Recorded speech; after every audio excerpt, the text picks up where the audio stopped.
Listo, ahí está puesto. Bueno, buenas tardes a todo el curso. Hoy día vamos a ver las centrales hidráulicas del tipo bulbo. Este tipo de centrales es interesante porque se instalan totalmente sumergidas en el agua. Entonces, desde el punto de vista medioambiental, no producen al menos un impacto visual tan grande como las otras. Hay del orden de unas 4 o 5 de este tipo de central a nivel nacional. Voy a mostrar como ejemplo una de ellas, donde me tocó trabajar, que es la mini central Los Presidentes. Bien, comencemos entonces. Vamos a ver qué tipos de centrales hay, cómo funcionan. Vamos a ver un ejemplo, que es justamente el que mencioné, Los Presidentes, es un pequeño medio de generación distribuido. Y vamos a ver también la forma en que se determina la velocidad sincrónica de un generador. Para determinar esa velocidad, los mecánicos determinan la velocidad específica de la turbina. Si bien es cierto, este es un tema de los hidráulicos y de los mecánicos, nosotros como eléctricos tenemos una pequeña parte que calcular y ser responsable, que es justamente definiendo la velocidad sincrónica de la máquina. Con un ejemplo voy a aclarar eso. Y por último, algunas conclusiones. Ahora bien, ¿cuáles son los tipos de centrales? Están las hidráulicas de pasada, estos pequeños medios de generación distribuidos, que son, aquí se ve un esquema muy simplificado, este es un bulbo que va totalmente sumergido en el agua. En su interior vemos, este es un eje horizontal, vemos acá el generador, con su rotor ahí, los descansos, y finalmente una turbina tipo Kaplan, pero modificada, es tipo hélice. Estas palas son fijas, pero permiten sí modificar su ángulo de ataque, digamos, dependiendo del caudal de agua que circule. Este tipo de central se utiliza mucho cuando hay grandes caudales y muy poquita altura. Lo vamos a ver eso también en el ejemplo. Y en el caso nacional son todas del tipo PMGD, o sea, son pequeñas, son centralitas del orden de 2 megawatts hasta 6 megawatts. Ese es el rango a nivel nacional. Después están las mareomotrices, que ya son mayores, estos son medios de generación no convencionales, que aprovechan la diferencia de marea. En este caso, las mareas, digamos, el embalse estaría en este lado, cuando baja, digamos, el mar, cuando baja el mar y tenemos agua acumulada acá con marea alta, escurre el agua hacia el océano y generan estas turbinas. La central más conocida de esto es una central francesa que se llama la RANS, que la vamos a ver con un poquito más de detalle. Y después están las centrales que trabajan en función de corrientes de agua, que son también PMG o PMGD, donde reemplazamos el viento por el agua. Esa es un poco la figura. Sabemos que el agua tiene una densidad mucho mayor a la del viento, por lo tanto, la energía que se le saca a las palas a este tipo de turbina, es superior a la de a las aéreos eólicas, digamos. Aquí hay un esquema un poquito más detallado de cómo es una máquina tipo bulbo. Aquí está este bulbo encapsulado con el rotor y su estator al interior, y tiene estas escotillas para poder bajar y poder hacer mantenimiento, y acá tiene un distribuidor que cierra y abre estos álabes para controlar el caudal que llega finalmente a esta turbina. Entonces, estas ya dije que funcionan totalmente sumergidas, tanto la turbina como el generador, y el generador queda dentro de una envolvente. La envolvente es el bulbo. Ahora, ¿cómo funcionan? Bueno, ya lo dije, es un modelo especial de turbina Kaplan tipo hélice. El rango de ajuste de las palas es de menos 5 a 35 grados. El agua circula ahora entre la envolvente, el generador, que sería el bulbo, y una segunda pared de diámetro mayor, que es un ducto metálico o puede ser también hormigón. Aprovechan caudales altos, pequeñas caídas. todo trabaja sumergido como si fuera un verdadero submarino. El paso del agua es en forma axial, es decir, de acuerdo a la dirección del eje, no en forma radial, como es el caso de la France y la Kaplan. Hay algunas que funcionan, son bidireccionales, funcionan ya sea con un caudal en este sentido y con un caudal en el otro. Hay que modificar las palas. Y se accede, ¿no es cierto?, a través de algunas escotillas de inspección. Ahora bien, ¿y cuáles son las ventajas de estas máquinas? Primero, quedan sumergidas, entonces el impacto visual es menor. Tiene mejor rendimiento porque el agua fluye axialmente y hay menos pérdida. Mejor distribución de velocidades del agua y un menor costo de la obra civil que una central de pasada de misma potencia, porque no tiene canal de aducción, no tenemos boca toma, no hay tubería en presión, entonces la obra civil se reduce sustancialmente. Y son de baja velocidad de rotación. Si son de baja velocidad de rotación, vamos a ver que los diámetros de los rotores son más o menos grandes, que depende del número de polos. Aquí hay un plano esquemático de cómo es una unidad turbo. Aquí se ve, ¿no es cierto?, un corte con su envolvente exterior. Esta sería la envolvente exterior y esta es la envolvente interior, y aquí hay una escalilla para poder bajar. Y acá hay otra en que es bidireccional. En este caso hay centrales de bombeo que trabajan con este sistema. Ahora bien, aquí viene el ejemplo. Se llama Mini Central Los Presidentes, es chiquitita, esto es de 1,2 MVA. Elegí estos documentos, la licitación, bueno, la carátula, para que ustedes vean que esto se licitó, su ubicación, sus características técnicas, algunas fotos y planos. Aquí me tocó trabajar bastante en esta central, así que tengo mucha información. Y esta central está ubicada aquí en Santiago, está ubicada en el Puente Los Presidentes, entre Avenida Tobalaba y Avenida Los Presidentes. Ya vamos a ver mejor la ubicación. Bueno, esta es la carátula de la licitación. Ustedes ven que se licita la ingeniería, el suministro, la supervisión de montaje y la puesta en servicio del equipamiento electromecánico de la mini central hidroeléctrica Los Presidentes. Este entonces es el contrato electromecánico, y hay un segundo contrato que es un contrato de obras civiles, que tiene que, por supuesto, ir de la mano los dos. Ahora bien, ¿cuáles son las características? Que esta central aprovecha las aguas del canal San Carlos. Ustedes saben que el canal San Carlos escurre paralelo a la avenida Tobalaba, desde el río Maipo hasta el río Mapocho. Su ubicación es suroriente de la ciudad de Santiago, en la intersección de las calles Los Presidentes y Tobalaba. Ya les voy a mostrar una foto de esto. Si ustedes pasan por ahí, van a ver todavía las obras civiles. La casa de máquinas se ubica en pleno cauce del canal San Carlos. Es un PMGD, y aquí abajo están las características. La potencia nominal en kilowatts son 1050, la producción anual, fíjense que la anual es de 5 gigawatt hora. La altura neta son casi 4,5 metros, o sea, es bajita la caída, pero el caudal ya es mayor, ya son 25 metros cúbicos por segundo. Y esta, por tratarse de un PMGD, se conecta a una línea de 12 kilovolts que pertenece a Enel y va justamente a lo largo de la avenida Tobalaba. Vamos a ver fotos de eso. Aquí hay una foto del canal San Carlos cuando no había ninguna obra. Allá al fondo se ve la caída. Esos son 4 metros de caída del canal, y 4 metros 65, y todavía no se han hecho ningún trabajo. Vamos a ver algunas fotos ahora con algunas obras civiles. Aquí ya sí que se ven obras civiles. Allá atrás están la posición para ubicar las compuertas, acá, ahí. Y acá está para instalar la central tipo, la máquina tipo bulbo, acá, en esta parte, ahí.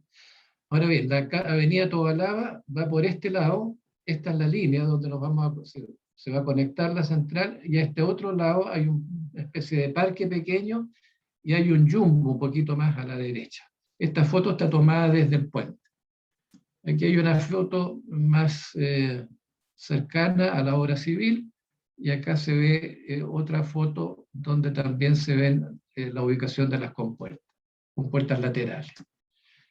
Esta es la línea donde se conectaría la central, todavía no está conectada, y se conecta un poste. Fíjense que hay que conectarse a este poste. Resulta fácil si uno en el escritorio dice me voy a conectar a un poste, pero si uno va al terreno, fíjense la cantidad de cables que ya tiene este poste, y acá nosotros tendríamos que llegar con un equipo de conexión y desconexión a la línea de 12 kilovolts, que es la que va más arriba. Entonces ya ahí la cosa se complica un poco, y además una línea que no pertenece al dueño de la central, sino que pertenece a Enel, así que hay que pedir todos los permisos respectivos.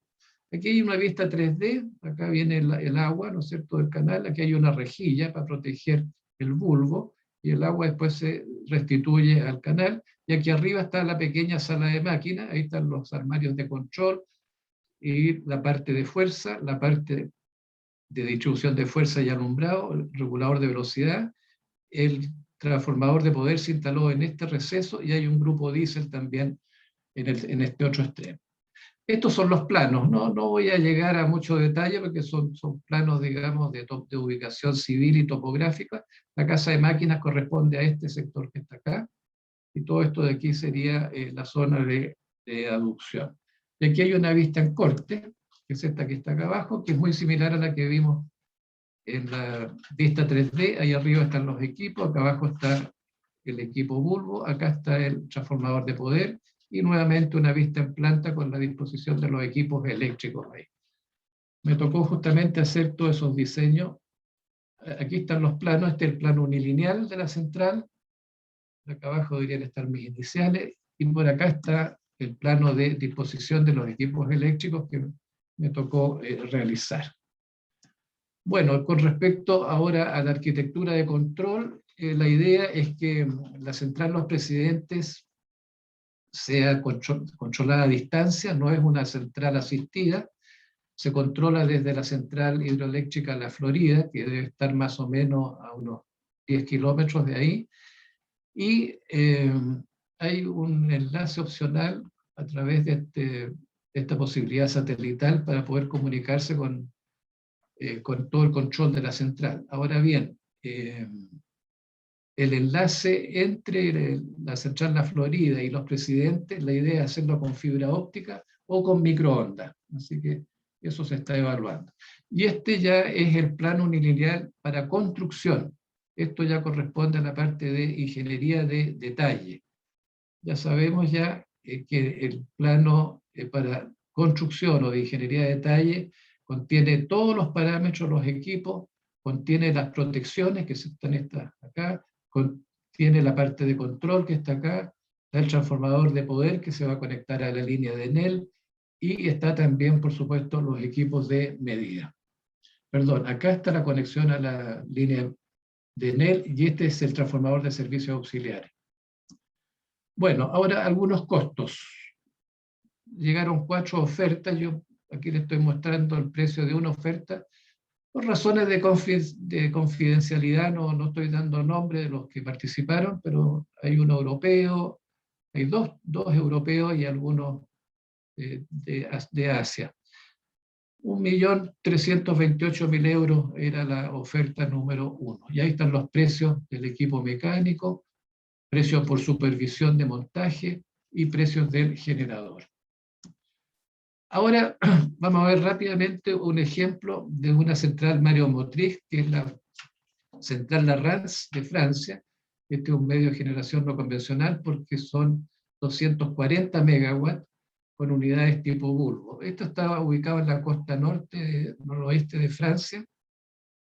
Tiene una presa de 750 metros de largo, vamos a ver algunas fotos. Tiene 24 turbinas tipo bulbo de 10 megas, lo que da una potencia total de 240 megas.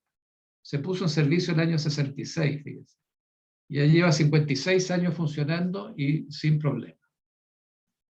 Bueno, aquí hay un mapa muy rápido. Aquí está Francia, y la central se ubica aquí en la parte noroeste de Francia, frente al Canal de la Mancha. Al otro lado está Inglaterra y el Reino Unido. Bueno, aquí hay una foto de la represa o del dique. Esta es la zona de embalse. Aquí se embalsa el agua que viene del océano en este caso del Canal de la Mancha, cuando hay marea alta, se abren estas 6 compuertas, aquí hay 6 compuertas, se abren y se llena este embalse con marea alta, hasta que llegue la posición máxima del agua, la cota máxima del agua. Después se cierran estas compuertas, baja la marea y esta zona baja, ¿no es cierto? El agua se devuelve hacia el océano y en ese momento se abren estas compuertas y todo el agua que está embalsada se genera a través de estas 24 unidades que están puestas acá. Bueno, aquí hay una vista un poquito más cercana de lo que estaba señalando.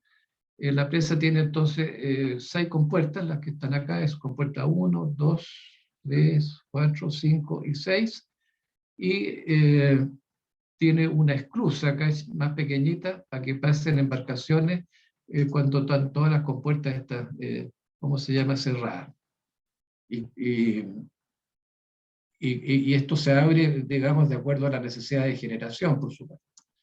Aquí está la explicación cómo funciona. Sube la marea, se abren las compuertas, ingresa el agua al embalse. Cuando el agua está en su máximo, se cierran las compuertas, baja la marea, y una vez que la marea baja, se abren las compuertas y dejando pasar el agua por las turbinas y se generan los 240 megawatts. Aquí hay una explicación un poquito más esquemática. Aquí estaría ya el agua de la marea máxima almacenada. Fíjense que la diferencia de marea es de 13 metros en esa zona de Francia. Aquí en Chile, lo máximo que tenemos es en Puerto Montt, frente a la isla de Chiloé, que son alrededor de 6 metros. O sea, si pensamos en una central de ese tipo en Chile, estamos con una altura mucho menor a la de Francia. Bueno, y una vez que el agua llega acá al máximo, ¿no es cierto?, se abren estas compuertas y las turbinas generan y vuelve entonces a llenarse, a devolverse el agua hacia el océano. Ahora bien, veamos este tema de la velocidad sincrónica de rotación. Aquí quisiera interactuar un poquito con el curso. Y ahí la primera pregunta que les puedo hacer al curso.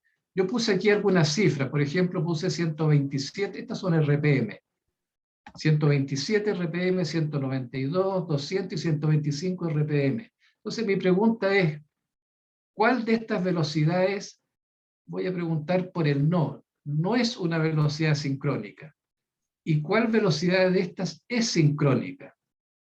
¿Alguien podría, algún alumno, alumna podría dar su opinión, responderme de esto? Yo creo que 127 no es una velocidad sincrónica. 127 no es. Ujú. ¿Por qué no es? Y recuerda que las velocidades de las máquinas sincrónicas dependían de la relación de polos con la frecuencia de la red. Correcto. Depende del número de polos y de la frecuencia de la red. Y si uno hace los cocientes, te va a dar un número fraccionario. Te da un número que son 30 polos y 1/3. Y por supuesto que no, los polos tienen que ser números enteros. Son valores discretos. Por lo tanto, no podemos tener un rotor con 30 polos y medio más metido entre medio. La forma de onda sería horrible. Bueno, 200 sí que es sincrónico y 125 también. 125 es la de los presidentes. Ahora bien, vamos a ver cómo llegamos a la velocidad sincrónica. Ese es el propósito de dos o tres diapositivas más. Para llegar a la velocidad sincrónica hay que calcular estos parámetros que puse acá. El primero es la velocidad específica de la turbina, o también se habla de número específico de la turbina. Esto lo ven, por supuesto, los mecánicos, los hidráulicos. Después, a partir de este dato, que es NS, el número específico, se calcula la velocidad de giro de la turbina, que no tiene por qué ser la sincrónica. La turbina puede girar a una velocidad distinta a la sincrónica. Y a partir de la velocidad de giro de la turbina, podemos llegar a calcular la velocidad sincrónica del generador. Y esta parte de aquí es tarea nuestra. Así que ahí es donde vamos a hacer un poquito más de detalle de cómo llegamos. Ahora, lo que es velocidad específica se obtiene de gráficos y fórmulas, que se las voy a mostrar. Y es función del tipo de turbina y de la altura de caída exclusivamente. Y es un dato empírico. Todo esto está basado en ensayo y en experiencia. Más adelante vamos a ver la definición de velocidad específica y van a ver ustedes que concuerda con esto. Después viene el cálculo de la velocidad de giro de la turbina a partir de su velocidad específica. Se aplica esa fórmula, ustedes ven que depende de la altura de caída y de la potencia. Y de ahí sacamos el n. Y con este n vamos a calcular la velocidad sincrónica del generador y la de los presidentes en forma específica. Aquí ya empieza el ejemplo. La velocidad específica, ya dije que se obtenía a partir de gráficos. Les voy a mostrar 3 gráficos. Gráfico 1, gráfico 2 y el tercero está en la diapositiva que sigue. En cada gráfico vamos a tener aquí en el eje horizontal la velocidad específica, el tipo de turbina y la altura de caída. Vamos a ver que los presidentes están en este orden, está en el orden de los 650 o 680 RPM. Este es otro gráfico exactamente igual, está el tipo de turbina, Pelton, Francis, por acá están las Kaplan y por acá están las tipo hélice. Así que en el caso de los presidentes estaríamos en esta zona con una altura de caída muy pequeñita, que son los 5 metros, los 4 metros de caída. Entonces esto se obtiene de gráfico y también de una fórmula, ya las vamos a ver. Finalmente, para el ejemplo de los presidentes, tomé este gráfico que es lo mismo. Aquí abajo tenemos la altura, está dado vuelta, esto acá abajo queda la altura, y aquí estaría la velocidad específica o el número específico. Entonces, para una altura de 0,5 metros, los presidentes tienen un número específico, una velocidad específica de 635 RPM. Con ese dato vamos a calcular después el giro de la turbina. Aquí están las fórmulas. No me voy a detener, pero las fórmulas para turbinas Pelton, Francis, Kaplan y hélice. Aquí se calcula el número específico o la velocidad específica con estas ecuaciones, donde h es la altura de caída. Bueno, acá está hecho el cálculo. La velocidad específica dijimos que eran los 635. Por esos 635 entramos a esta fórmula. Aquí ponemos los 635. Ponemos la potencia, que son los 1200 kilowatts. Ponemos la altura, 4,65 acá.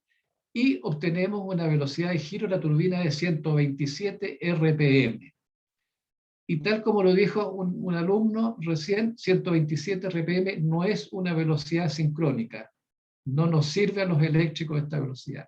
Entonces, ¿cómo se obtiene ahora la velocidad sincrónica a partir de esta velocidad? Se utiliza una tabla de velocidades, que es la figura siguiente, y se entra con los 127 RPM, y la velocidad síncrona va a ser el valor inferior más próximo a los 127.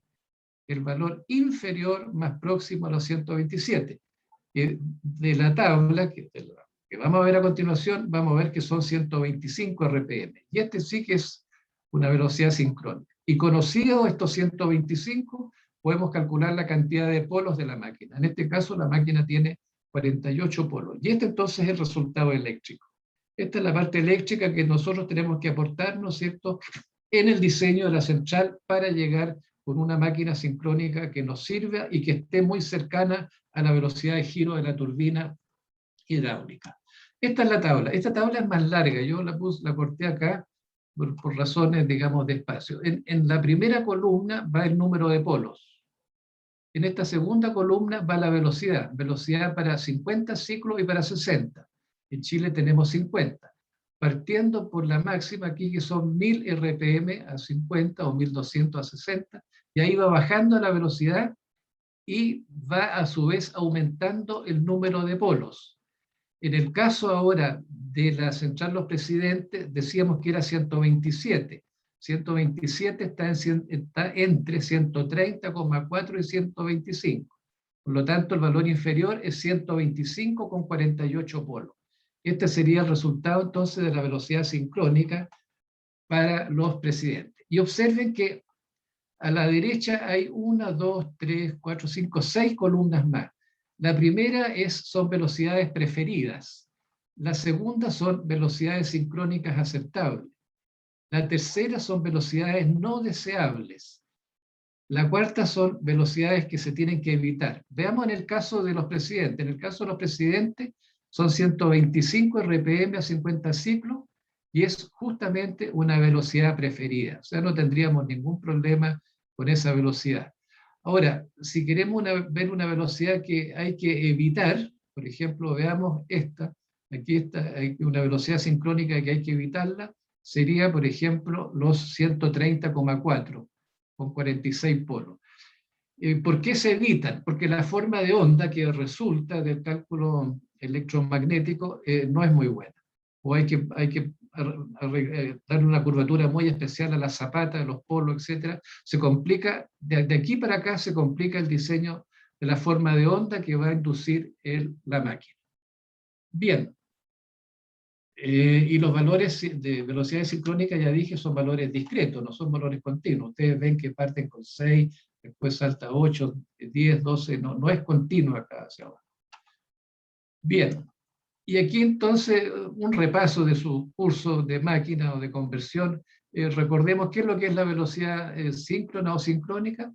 Es la velocidad en una máquina eléctrica donde la velocidad a la que gira el campo magnético rotatorio es la misma velocidad con que gira el rotor. Ojo, ¿eh? El rotor gira a la misma velocidad del campo magnético rotatorio, en una máquina sincrónica. En una asincrónica no, porque ahí hay un deslizamiento. Y esta velocidad depende del número de polos y de la frecuencia, tal como lo decía uno de ustedes. Ahora bien, ¿y cómo se calcula? Bueno, a través de esta ecuación, ¿no es cierto? Son 120 veces la frecuencia partido por el número de polos. Si aquí colocamos pares de polos, sería 60, sería la mitad, 60 por la frecuencia. En el caso de los presidentes, 120 por 50 partido por 48 nos da los 125 RPM. Y por 48 polos es una buena cantidad de polos, por eso que se ve que el diámetro de las tipo bulbo, de los rotores tipo bulbo, es más o menos grande. Y aquí está la definición de la velocidad específica. Fíjense bien, es la velocidad de giro del rodete de una turbina modelo. Aquí se habla de una turbina modelo, de una serie de turbinas semejantes que con una altura de caída de 1 metro es capaz de producir 1 kilowatt. Entonces, todo esto es empírico, ¿se dan cuenta? Y de aquí es donde nacen las fórmulas empíricas, nacen los gráficos, cada autor tiene su gráfico, etc. Ahora bien, ¿cuándo una turbina va a funcionar a rendimiento óptimo? Una turbina con un determinado número, con una velocidad, ¿cómo se llama? Específica o número específico, funcionará con rendimiento óptimo cuando, aquí no me apareció la fórmula, aquí me debería haber aparecido una fórmula. Cuando en esta fórmula que está acá, ya se las voy a mostrar, la potencia desarrollada, la potencia P, la altura de caída H y el número de revoluciones N sean tales que sustituyendo en la ecuación siguiente se obtiene NS. En general, para turbinas Pelton es un número bajo, para turbinas Kaplan y hélice es un número alto. En el caso de los presidentes era, ustedes ven, sobre 600 RPM. A ver si puedo volver un poco para atrás para mostrar esa ecuación.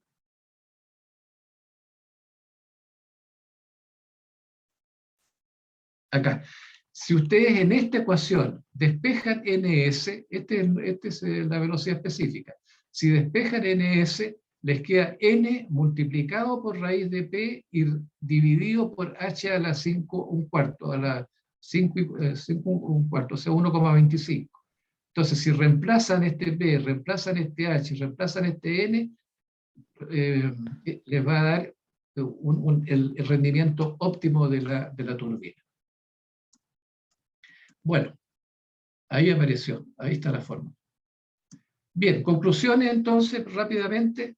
Estas son aptas para grandes caudales y bajas caídas, son turbinas tipo hélice, son palas fijas. Las obras civiles son pequeñas, por lo tanto baja bastante el costo. En el caso de los PMGD, como son máquinas pequeñas, todo el bulbo viene prearmado, es tipo pack, entonces se reducen los tiempos de montaje. Todo esto viene prácticamente el paquete completo de fábrica, llegar e instalar en la obra civil. Entonces eso ayuda mucho, cosa que es muy distinto a una central de pasada convencional. Y tienen mejor rendimiento porque el agua fluye en forma axial y no en forma radial, y tiene ventajas desde el punto de vista ambiental, porque están todas sumergidas, no se ven. Bien, consultas a lo dicho, a lo mostrado en la presentación, les ofrezco la palabra.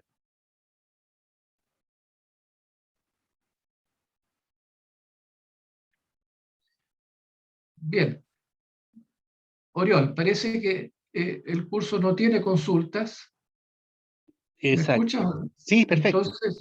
Entonces voy a dejar de compartir para que tú presentes. ¿Ah? Ya. Ok, buenas tardes a todos.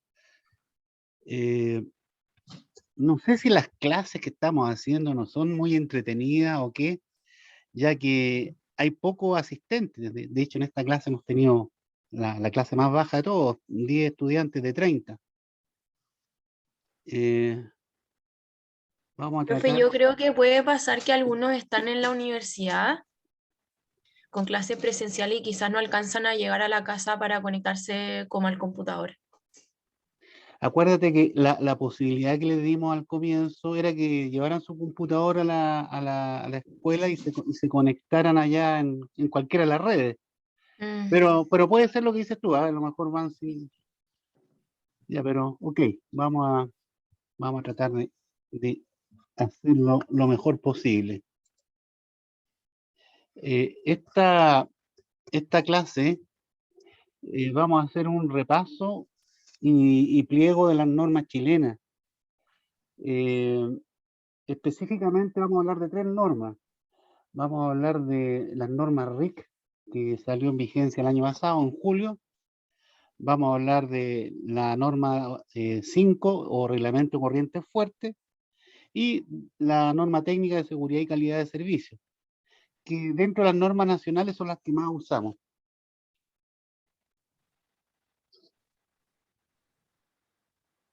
Bueno, esto es un recuerdo de lo que vimos el semestre pasado, la definición según ISO y según AFNOR de lo que es una norma. ¿Ya? Les pregunto a ustedes, ¿una norma es obligatoria? ¿Alguien? ¿No? No es obligatoria, salvo que haya una ley. Fíjense, esto lo puse 2 veces por ahí. Una norma es una recomendación técnica y se hace obligatoria si hay una ley que lo indique. Por ejemplo, usar la norma 5, SEC, NSH 5.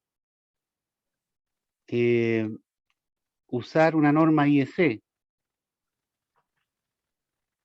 Hay leyes nacionales que obligan a usar las normas chilenas. Por lo tanto, en un lugar, ustedes deben usar a lo menos la norma chilena. Puede aplicarse una norma que sea superior o más exigente, siempre y cuando el mandante del sector lo indique. ¿Ya? Las normas eléctricas son emanadas por el Ministerio de Economía y la SEC. Está el Instituto Nacional de Normalización, que elabora recomendaciones de normas. Bueno, y hay normas para todo, hay un conjunto de normas importantes, y las normas eléctricas abarcan un conjunto de leyes, reglamentos, normas específicas, dibujos y gráficos. Ya, aquí hay el ejemplo de algunas normas vigentes, como elaboración de proyectos, medidores eléctricos, etcétera. El número de la norma, por ejemplo, la primera, norma chilena eléctrica 284, la norma es la número 2, y este dígito que está al final es el año en que se hizo la norma. O sea, tenemos normas del año 84, normas del año 71, del 75, del 84, o sea, son bastante antiguas, pero están vigentes. Tenemos norma de alumbrado, instalaciones interiores de baja tensión, esa se ha modificado, creo que la tengo por acá. Bueno, aquí hay normas internacionales, IEC, DIN, ANSI, BS, ISO, SIGRE. Bueno, aquí está cómo se construye la norma. Hay un anteproyecto de norma, después el proyecto de la norma, consulta pública, que normalmente se publican en la SEC para consulta cuando hay normas nuevas. Norma chilena y norma oficial. Y nuevamente, una norma es una recomendación que indique que se hace obligatoria si hay ley que lo indique. Un poquito de historia. Esta central de Chivilingo van a escuchar harto ahí en su vida profesional porque es la más antigua que está hace 100 años, parece. Ya, aquí está el nuevo Reglamento Técnico de Seguridad de Instalaciones de Consumo de Energía Eléctrica. Este reemplaza la norma chilena, antes se llamaba 484, después se llamó 4/2003 y ahora está este Reglamento de Instalaciones de Consumo de Energía Eléctrica. Los consumos de energía eléctrica generalmente son en baja tensión.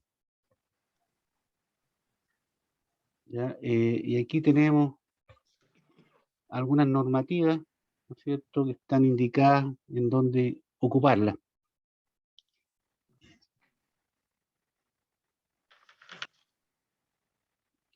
El tema de las normas acá en Chile apareció por los accidentes fatales debido a la exposición a corriente eléctrica. En esta estadística del 2007 al 2013 hubo 154 accidentes debido a la exposición a la corriente eléctrica. Bueno, aquí les muestro esta norma de reglamento de seguridad. Tiene 19 pliegos. Faltó el número 19 acá. Y estos pliegos se dedican a distintas cosas. Por ejemplo, el pliego número 1 habla de los empalmes. Aquí está mostrando un límite de la propiedad y dice que el empalme a lo más tiene que estar a 15 metros de este acceso principal. Y en un edificio, bueno, aquí está mostrando que hay un cuarto de medidores y cómo se instalan. Están todos juntos. También habla de los equipos asociados al tipo de empalme, ¿no es cierto? Cada empalme, dependiendo de la capacidad o potencia, tiene un interruptor. Aquí sale el asociado para el BT1, ¿ya? También está la potencia nominal a contratar, potencia máxima de empalme. Estos son valores estandarizados, es decir, las compañías distribuidores les cobran y les venden de acuerdo a esta tabla. El A significa aéreo, el S subterráneo. Así se conocen los empalmes. Incluso yo les sugiero que vean la boleta de su casa y puedan distinguir qué tipo de empalme de acuerdo a estas clasificaciones. También hay empalmes trifásicos. También aparece en la norma. ¿Ya? Esa habla de empalme. La RIC 2 habla de los tableros eléctricos. ¿Ya? Define que son equipos eléctricos que instalan en los que operan dispositivos de protección y maniobra, de donde se puede proteger o operar la instalación. Los tableros, una relación con el CCM, o switchgear. El tablero es un equipo tonto. Si bien tiene equipo de seguridad, pero para la maniobra uno tiene que hacerlo manualmente. No así el CCM, que tiene equipos de comunicación, módulos de control, incluso módulos de medida para operar. Un motor, por ejemplo, para hacer partir un motor, por ejemplo, que tenga un partidor estrella delta, perfectamente puede ir en un gabinete de un CCM. Y ese partidor estrella delta puede ser automático. El tablero también tiene una cosa que es muy importante, el grado de protección, que puede ser un IP o un NEMA. El tablero puede ir dentro de una sala, encapsulado como se muestra acá, o puede ir a la intemperie. Obviamente que para ir a la intemperie deberíamos protegerlo contra la lluvia, contra el polvo. Incluso para ambientes corrosivos, el tablero este debería ser de acero inoxidable. La normativa RIC 3 tiene que ver con los alimentadores y demanda de una instalación. está clasificado por el tipo de instalación y hay factores, en este caso el factor de demanda, que está indicado acá, que tiene que ver con el consumo simultáneo de todas las cargas que estén en la instalación. Ahí están definidos todos los factores, hay factores de utilización y otros más que están definidos en la norma del RIC 3. Aquí hay un factor de simultaneidad para el número de viviendas, si tienen varias viviendas. La RIC 4 tiene que ver con los conductores y canalizaciones. Claro, qué tipo de conductores, en qué tipo de aplicación voy a usar y cómo lo voy a canalizar, si va a ir aéreo, va a ir sobre poste, va a ir en ducto, va a ir enterrado, y habla de las cámaras eléctricas. ¿Ya? Esto yo entiendo que ustedes ya lo están usando. El RIC 5 habla de la conexión a tierra. En Chile, la resistividad de terreno para hacer las conexiones a tierra son malas para la zona norte. Entonces, también hay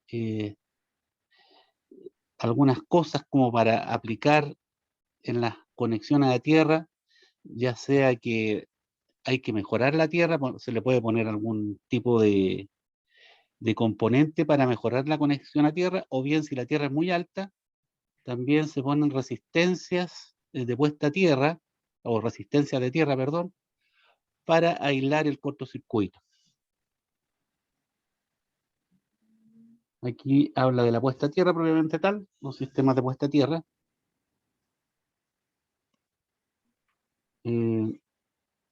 Habla de la resistividad de terreno, la caracteriza de acuerdo al tipo de terreno, pero en rigor, uno para calcular una malla de tierra debe medir este parámetro. Y hay aquí alguna fórmula para estimar la resistencia de tierra en función de la resistencia de terreno y características del electrodo. Esto es para una cosa más residencial. El pliego número 7 habla de la instalación de equipos de fuerza, de condensadores, equipos de climatización. El pliego número 8 habla de los sistemas de emergencia, ¿ya? Los generadores. O bien puede ser con corriente continua. Hay sistemas de autogeneración. ¿Cómo debe ser el proyecto para la autogeneración? Está todo normalizado. Hay instalaciones de uso general como circuitos de iluminación, circuitos de enchufe. Hay instalaciones especiales, el RIC número 11, centros asistenciales, recintos educacionales, locales con grupos de ascensores, etcétera, etcétera. Incluso en los muelles, me tocó hace poco hacer un proyecto en que la instalación en los muelles es bien especial, incluso la iluminación. No se puede usar lo mismo en todo. El RIC número 12 habla de instalaciones en ambiente explosivo, por ejemplo, en una estación de expendio de gasolina. ¿Ya? Todo esto tiene que ser a prueba de explosión, incluso los ductos donde van los cables tienen aisladores como estos para aislar el aire de un lado a otro, es decir, que la explosión quede circunscrita al tramo de ducto. Donde hay una instalación de esta, si tienen la oportunidad, en la calle Curicó con Lira, hay una estación de expendio de gas para los vehículos que funcionan con gas.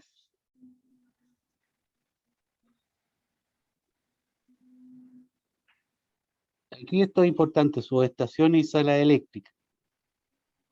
Aquí habla del pliego técnico, hay subestaciones a la intemperie, bajo techo, en bóveda. ¿Ya? Hay datos que tener de la subestación o la sala eléctrica. Por ejemplo, si la sala eléctrica está equipada, hay un tema de las distancias de los equipos, tableros, CCM, etcétera, para que no se produzca el arco eléctrico.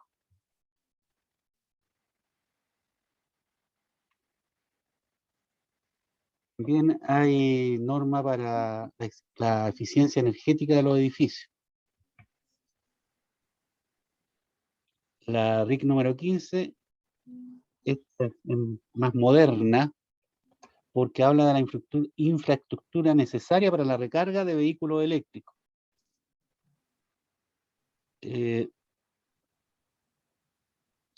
Si hicieran esto en su casa, supónganse que se compran un vehículo eléctrico, ¿pueden cargar esto en su casa? ¿Alguien que se atreva a decir algo, que responda?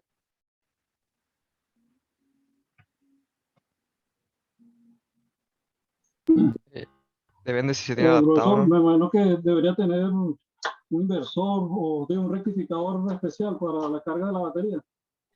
Y sí, y además de eso, ¿qué pasa si el empalme no te alcanza para cargar esto? De hecho, el empalme más chico para un vehículo hoy día, que de ahí hacia arriba parte, debería ser de 7 kilowatts. Vimos delante la tabla de empalme.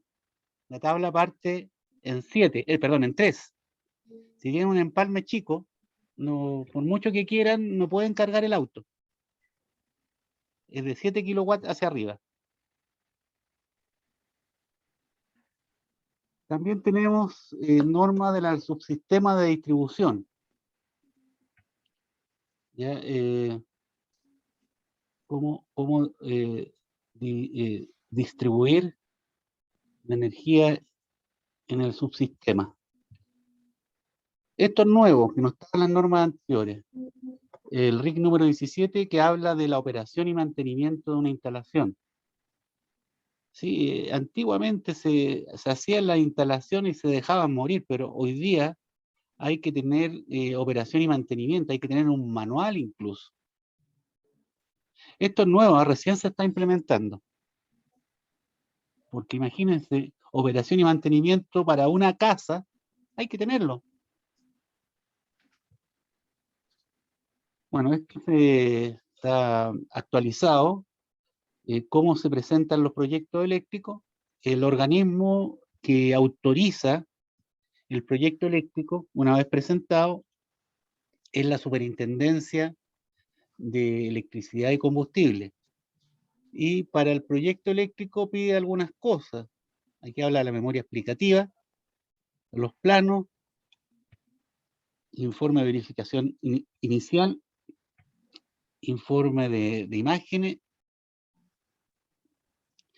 el formato de los planos con el tamaño. Esto hoy día se entrega en digital. Antes había que hacer el papel y toda la cosa, imprimir. No, hoy día se entrega en digital, lo entrega un instalador eléctrico autorizado vía web a la SEC. La SEC revisa que tengan todas estas cosas, no el contenido, sino la cantidad de documentos, y les da una aprobación, porque el responsable es el instalador.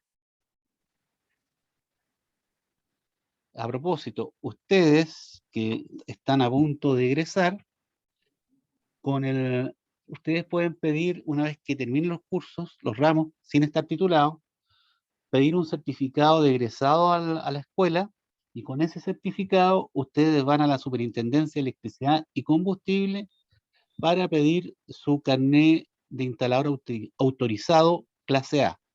Con eso pueden presentar los proyectos, y de acuerdo al RIC número 18. Perdón, en la página de la SEC, cuando les toque presentar proyectos, hay una hoja que entrega la SEC que dice qué documentos tienen que presentar, y hay un checklist. Bueno, aquí habla de los diagramas unilineales, lo que estamos viendo ahora. El plano tiene una viñeta, ¿ya? Aquí está el contenido para los planos a presentar a la SEC. Esto tiene que ir, en teoría, con firma del propietario y con la firma del instalador. Y los planos unilineales van de acuerdo a la norma. todo con viñetas. Y el primer plano que se entrega es la lista de planos y documentos. Y también es nueva, que es la RIC número 19, que tiene que ver con la puesta en servicio. En la puesta en servicio van dos tipos de pruebas que tienen que hacer los proveedores y por ende el mandante, a quien se lo encomiende. Son las pruebas de precomisionamiento y las pruebas de comisionamiento. El precomisionamiento tiene que ver con las pruebas individuales de los equipos. Por ejemplo, el proveedor de los CCM, cuando supervisa la instalación, hace pruebas para ese CCM. Lo mismo que el de los variadores de frecuencia, etc. Y las pruebas de puesta en servicio, las pruebas de comisionamiento son las pruebas del funcionamiento en conjunto de los equipos. Ahí lo tiene que hacer un grupo de puesta en servicio. ¿Se entiende la idea, no?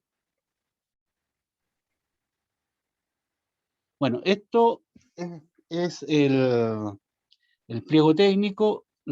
Este pliego de seguridad ustedes lo pueden bajar de la página del SEC. Si tienen problemas, yo lo puedo subir a un curso. Después tenemos, dentro de las normas que más usamos también, el reglamento de corriente fuerte. Ya no es solo baja tensión, ¿ya? Y este reglamento de corriente fuerte, que es del año 71, ¿ya? Tiene 8 capítulos y vamos a ver en línea grande de qué se trata. Bueno, el objeto de esta norma es fijar las disposiciones para la ejecución de instalaciones eléctricas de corriente fuerte y para el mejoramiento o modificación de las existentes. Son consideradas como instalaciones de corriente fuertes aquellas que presentan en ciertas circunstancias un peligro para que las personas o las cosas, entendiéndose como tales las instalaciones que sirven para generar, transportar, convertir, distribuir y convertir energía eléctrica. En este caso ya estamos, de acuerdo a esta descripción, estamos hablando ya de instalaciones de mayor tensión.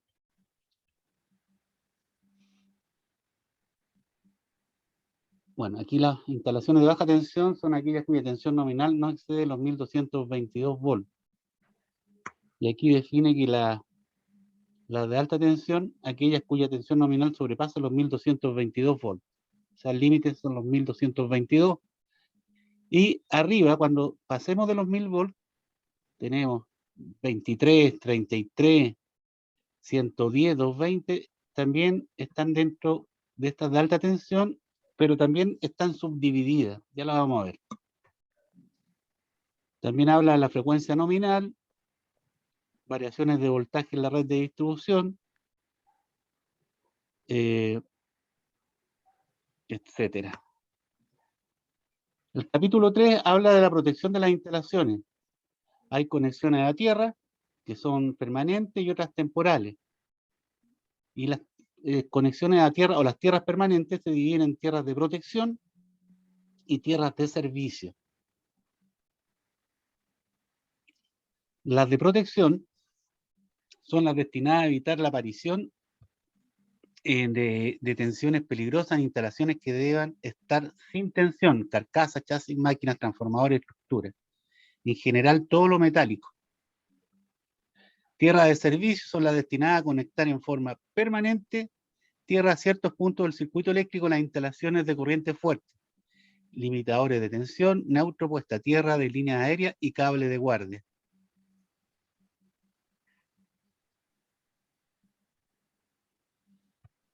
Protección contra sobretensiones y corriente.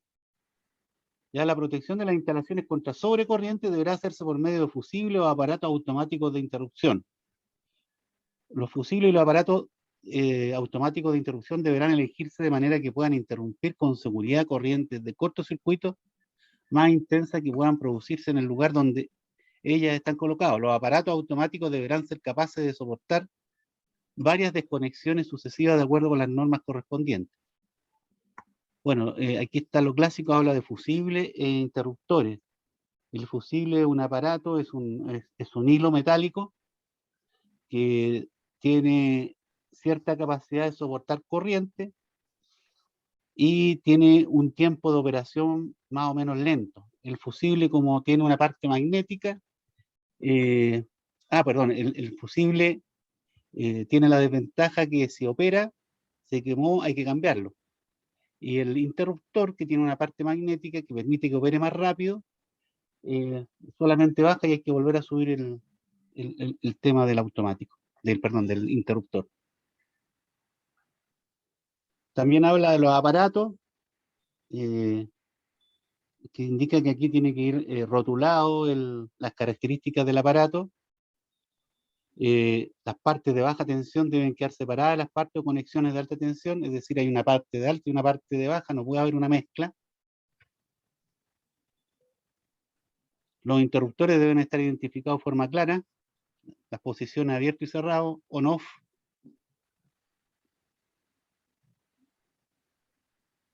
El capítulo 5 habla de centrales y subestaciones. ¿Ya?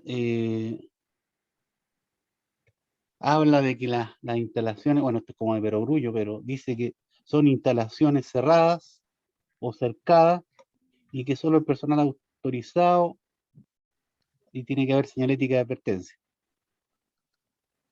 Como decía antes, los aparatos de igual tensión deben agruparse. Por ejemplo, en una subestación hay patios de 66 kV, patios de 110 kV, patios de 220, patios de 500, no pueden estar mezclados. Habla de las instrucciones de primer auxilio o seguridad que deben ponerse. Bueno, esto de no usar materiales combustibles, etcétera. Aquí ustedes pueden leer un resumen de lo que contiene la norma. También hay instalaciones de acumuladores. Por ejemplo, las baterías que se usan, hay baterías de plomo ácido, que son baterías que botan gas, por lo tanto la construcción donde esté puesta la batería es especial, en que tiene que haber un extractor de aire. Si son selladas, también la instalación aquí indica cómo hacerlo. Las instalaciones de maniobra tienen que estar ordenadas, ¿sí? De tal forma que haya acceso por donde el equipo tenga, normalmente que es por abajo o por arriba o por el costado. Los tableros, también habla de tableros, que debe estar con conductores en forma ordenada. Normalmente los tableros se indica en la sala que se va a instalar si va a ir la conexión por arriba, va a ir por abajo, que es lo común, de tal forma que esos cables que llegan a los tableros y los que salen no estén a la vista, no estén al alcance de que alguien pueda dañarse. Aquí habla del material de los tableros, combustible y no higroscópico. El marco de los tableros y partes sin tensión deberán estar conectados a tierra. Todos los tableros metálicos se conectan a tierra. Habla de las instalaciones de transformadores. En alguna parte, aquí en el resumen no está, normalmente los transformadores tienen que tener, aunque estén dentro de una subestación o dentro de una sala, por ejemplo, un transformador seco grande, debe tener un cerco protector para que no llegue cualquier persona y pueda accidentarse. También habla de los recintos de ensayo y laboratorio. En el título 6 se habla de las líneas aéreas. ¿Ya? Aquí habla de las líneas clase A, que son menores a 1000 volts, B entre 1000 y 25000, y categoría C superior a 25000 volts. Bueno, aquí la señalética que hay que poner. Habla de los conductores, la aislación de los conductores. Los soportes, faltó una R acá, es soportar los conductores de modo que mantengan su distancia al suelo, el anclaje, los remates y elementos especiales.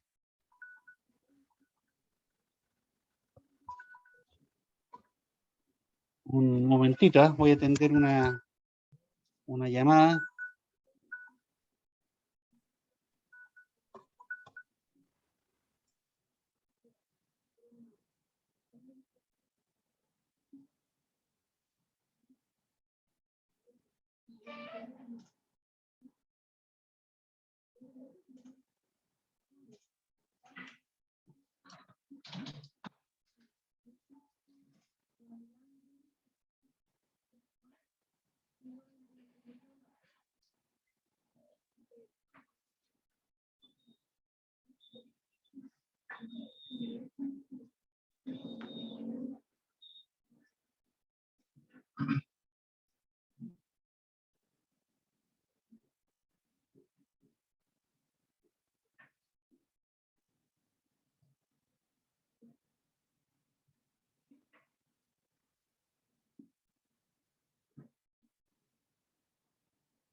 Disculpen, vamos a continuar.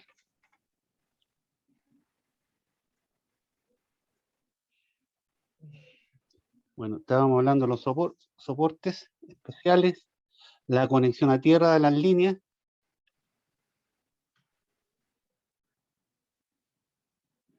Está claro que siempre lo metálico se conecta a tierra. Y hay disposiciones generales, incluso hay una cantidad de planos importantes que muestran las conexiones.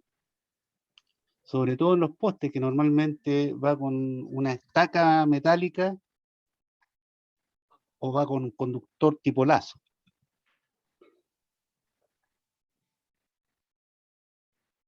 Bueno, aquí habla de que las líneas aéreas de alta tensión no van en las plazas públicas, tampoco el cable de alta tensión, o el cable de afuera en realidad, el de baja también, no puede ir por sobre las construcciones o sobre las propiedades, tiene que ir por fuera. Lo importante en las líneas de alta, si se fijan en los postes, tienen que llegar placas de inscripción. Incluso van con el número de poste.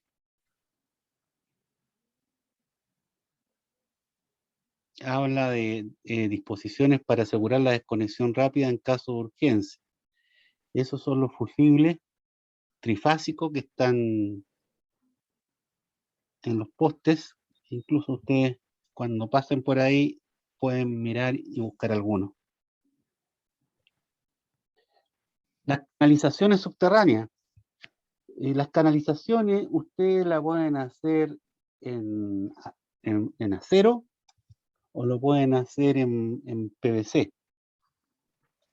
¿Ya?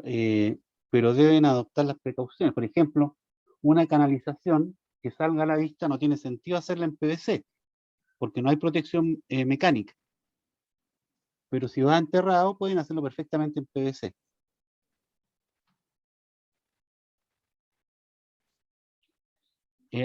Los cables de alta tensión, los de alta, muchos van directamente enterrados al suelo. Y hay algunas disposiciones, si hay divergencias, dudas, etcétera, uno puede hacer la consulta a la superintendencia. Finalmente, para terminar este repaso, vamos a ver algo de la norma técnica de seguridad y calidad de servicio, que hasta ahora todavía la última actualización es de diciembre de 2019, pero cada cierta cantidad de tiempo van actualizando esto y cambiando algunas cosas. ¿Ya? Y esto tiene que ver con el sistema de transmisión y la conexión de las distintas instalaciones como subestaciones, centrales, líneas de transmisión. Cómo debe funcionar todo el conjunto. Y aquí, para conectarse al sistema, normalmente hay que pedir autorización al coordinador eléctrico. Y ahí les piden un lote de pruebas y papeles de su instalación. Bueno, aquí está el decreto fuerza de ley para la norma técnica de seguridad y calidad de servicio. O sea, ya esto es una ley, por lo tanto, es una obligación, ya no es una recomendación. Y por ende tiene sanciones y multas si es que no se respeta esto. Y aquí está la ahora, obviamente aquí, este es cuando salió la ley del 14 de marzo del 2005, en que estaba el sistema interconectado central y el sistema interconectado del norte grande. Ahora es solamente un sistema. Los títulos que trae son funciones y atribuciones, exigencias mínimas para el diseño de instalaciones, exigencias mínimas para el sistema de información y comunicación, estándares de seguridad y calidad de servicio, estudios para programación de seguridad y calidad de servicio, gestión de seguridad, habilitación y monitoreo, información técnica, disposiciones transitorias. Hay una terminología, el SEDEC, definiciones, esto tiene que ser confiable, estado del sistema eléctrico, normal, alerta, emergencia y recuperación. Bueno, aquí lo explica. Habla de algunos conceptos como reserva en giro, reserva primaria, reserva secundaria. Ya esto todo compensa aquellos cambios bruscos de demanda. Está la definición de lo que es un sistema de distribución, que es un conjunto de instalaciones de tensión nominal igual o inferior a 23 kV, que se encuentra fuera de la subestación primaria de distribución, destinada a dar suministro a usuarios finales ubicados en zonas de concesión o bien usuarios ubicados fuera de las zonas de concesión que se encuentren en instalaciones de una concesión mediante líneas propias o de terceros. Estamos hablando todo lo que es de 23 para abajo, 23, 13,2, 12, que normalmente están en ciudades, pueblos y algunas instalaciones en el campo. Habla del sistema de subtransmisión, ya que habla de las líneas, subestaciones eléctricas, etcétera. También habla del sistema de transmisión, y aquí nos encontramos con el sistema de transmisión troncal y de transmisión adicional. Bueno, aquí las funciones que pide esta norma técnica de seguridad y calidad de servicio, pide, aquí está la cantidad de estudios, desarrollar estudios, verificar disposiciones de recursos, información a los coordinados, etcétera. Hay unos documentos acá de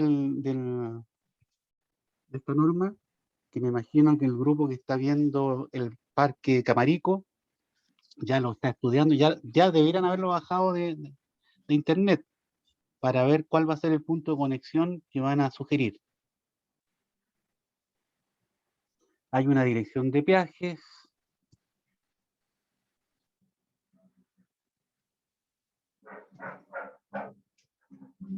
En la generación, aquí está el cuadro de exigencias para los generadores.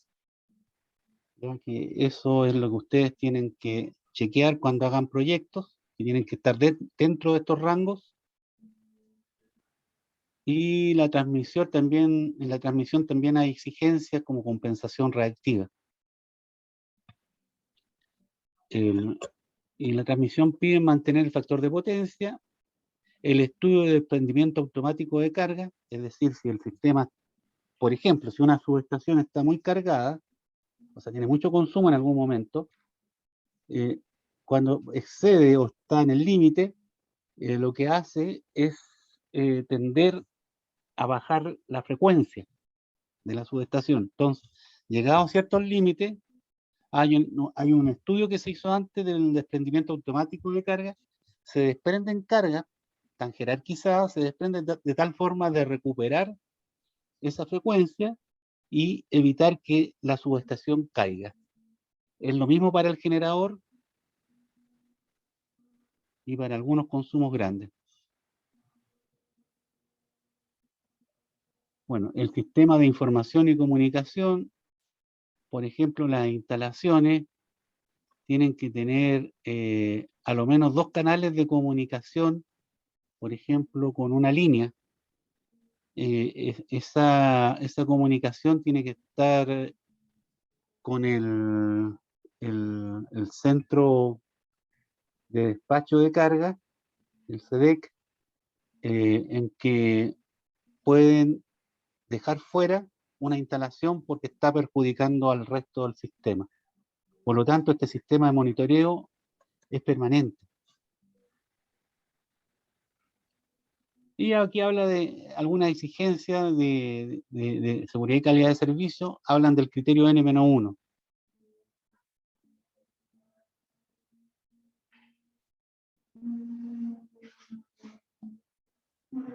También aquí están los rangos de tensión y frecuencia.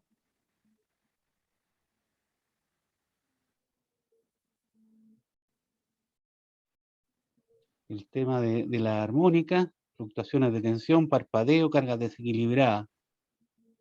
El capítulo 6 habla de la programación y calidad de servicio, de seguridad y calidad de servicio. Hay varios estudios. Normalmente cuando hay una instalación existente, ustedes pueden meterse a la página del coordinador eléctrico, del CDEC, y hay estudios que están hechos y ustedes los pueden bajar de instalaciones existentes.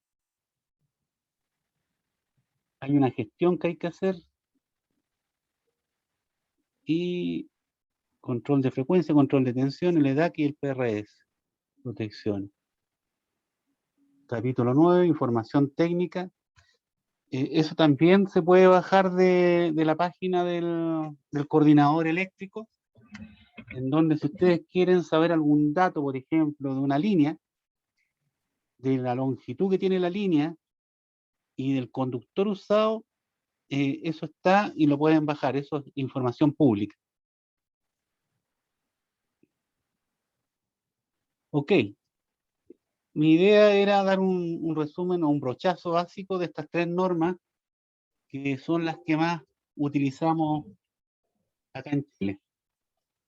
No sé si hay alguna duda. ¿Alguno ha bajado estas normas ya o no? ¿Las tienen? No, profe. ¿Las podemos contar como en páginas públicas o cosas así? ¿O Sí, usted no las podría mandar? yo las voy a subir, pero las pueden encontrar. ¿Por qué digo las pueden encontrar? Porque esto se está actualizando permanentemente y ustedes las tienen que utilizar.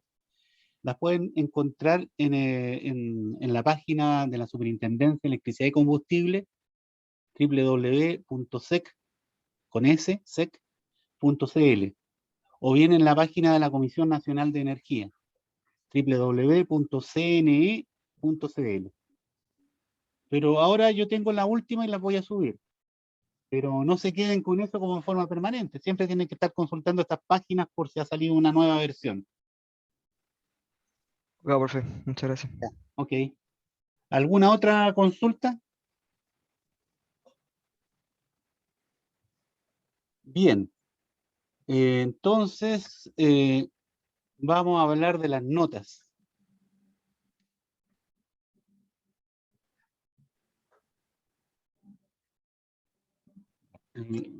Esta la voy a publicar después de la clase. Tengo que poner la nota final acá de la carta cotización, y tiene que ver con el promedio entre estas 2 notas de Arturo Otto y Oriol Tucas. ¿Ya? En general estuvieron buenas, pero nos dimos cuenta con el profesor Otto que repitieron el mismo error que el semestre pasado, y es que si bien ustedes son ingenieros, no pueden solamente ver el tema técnico. Esto es una carta cotización, por lo tanto, seguramente el mandante está recibiendo más de una carta, está recibiendo varias. Y ustedes tienen que destacarse, destacar su empresa. ¿Por qué deben hacer ustedes el trabajo y no otros? Y eso tiene que ver con la experiencia de la empresa. ¿qué han hecho antes? Bueno, yo les digo el tiro que han hecho antes. Hicieron el proyecto del semestre pasado. Ninguno lo hizo referencia a eso. Y ya ustedes desarrollaron ingeniería básica. Deberían, ¿cómo decir?, hacerlo atractivo comercialmente su oferta. Y eso fue general de los grupos. Bueno, los detalles particulares están indicados acá. Hay memoria de cálculos que faltan, malla de tierra. Acuérdense que esta es una carta oferta. Todo proyecto lleva malla de tierra, deben ofrecer malla de tierra. La carta GAN en general estaba, pero debe estar en la lista de entregables, el organigrama, etcétera.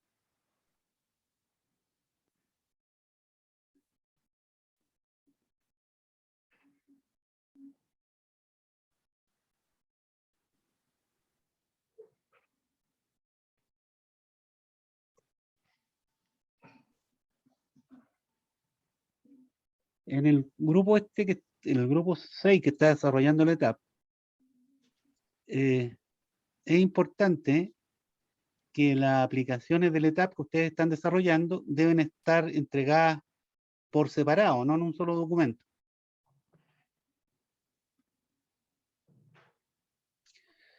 Yo me imagino, y es pregunta para el grupo, que ya pudieron bajar el ETAP y lo tienen instalado. ¿Hay alguien de este grupo?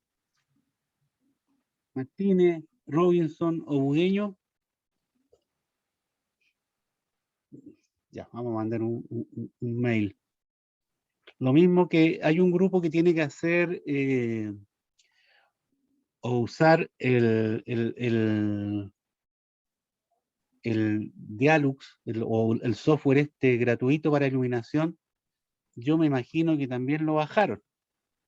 No sé si está alguien del grupo que puede responder. Sí, profe, el grupo 8, ¿Ya? el de Robinson Crusoe, tiene que usar Dialux. Sí, ya lo descargamos. Ya, y no han tenido problemas para usarlo. No, yo lo había utilizado en una práctica anterior, así que por eso Perfecto. lo tenía. Es bastante intuitivo, por si acaso, Sí. para que no se asusten. Sí, y en YouTube igual hay harto material. Ya, igual tienen que hacerlo compatible con la norma de alumbrado, la norma Sí. chilena que mencioné delante.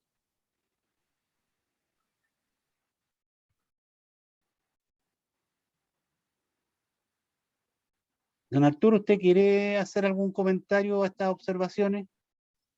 No, solamente señalar que los alumnos lean las observaciones y las tomen en cuenta cuando se menciona que faltan entregables. Bueno, incluir esos entregables en el informe de avance 1 y después en el informe final. Y si hay algún comentario a la carta misma, bueno, considerarlo más adelante cuando en la realidad deban hacer ustedes una carta de cotización, no se les olviden esos comentarios que tenemos nosotros indicados ahí. Y es una carta comercial. Entonces, la parte de ustedes fue muy técnica, pero la parte comercial es la que estaba muy débil en la presentación. Para que la refuercen más adelante, cuando se dé la oportunidad. Eso no más, Oriol, no tengo más comentarios. Perfecto. Yo tengo unas consultas para algunos alumnos, porque la cantidad de alumnos cambió. Ahora son 30 alumnos.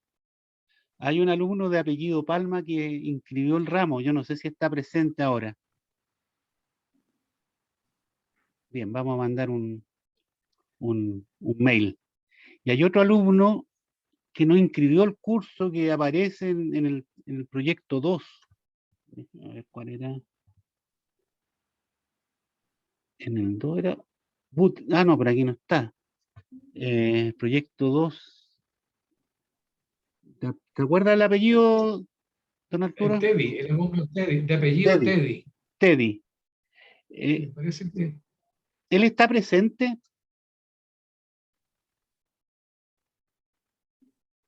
Ya, porque él aparece su nombre en uno de los proyectos. En el último parece, o penúltimo proyecto.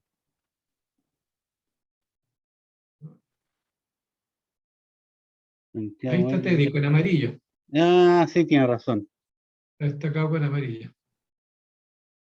Sí, sus compañeros, Claudia Moncado, o Diego Corbalán, o Javier, ¿saben algo de él o no?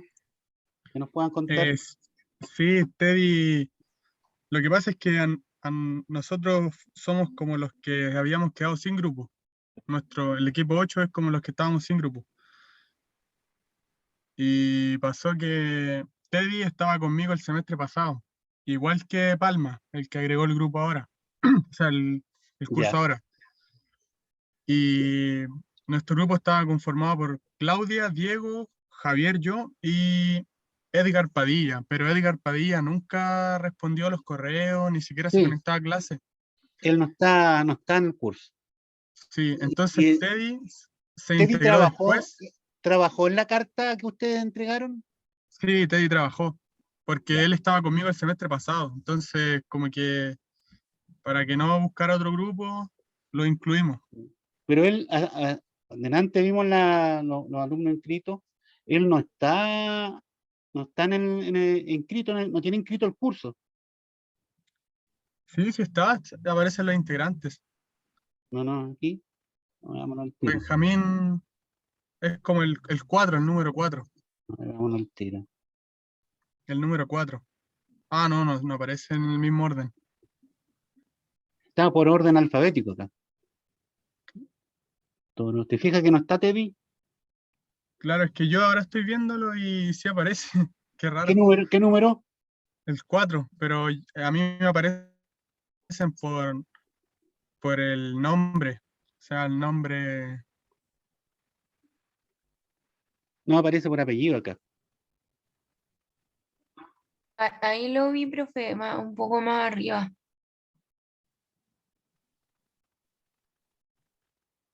Ahí el 9.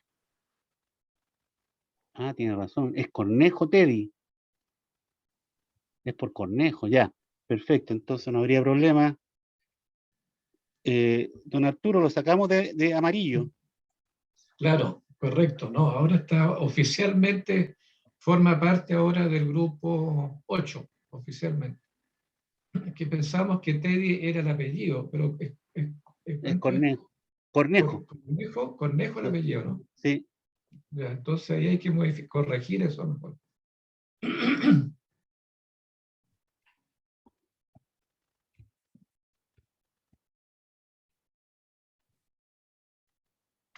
Después teníamos una consulta que hacerle a María José Alfano. Yo no sé si está. Creo que no, pero pregunto, ¿estás presente, María José? Ya, no, también tenemos que mandarle un mail. Ok, eso sería. No sé si hay algo más, don Arturo, que tenga que No, por comentar. mi parte no tengo ninguna observación, ningún comentario, así que nos estaríamos viendo en la próxima clase. Perfecto. Gracias, profe, que estén súper bien. Gracias a ustedes. Chao, chao. Ya está, Ya, Oriol. profe. Ya, don Entonces, Arturo. Que estén bien. Oriol, entonces tú le mandas el correo a la alumna María José, Sí, ¿no es cierto? sí, yo se lo mando. No hay problema. Ya. Cualquier cosa estamos en contacto. Listo. Ok, Ok, que ya, esté bien. gracias. Ya, hasta Chao, luego. chao, igualmente.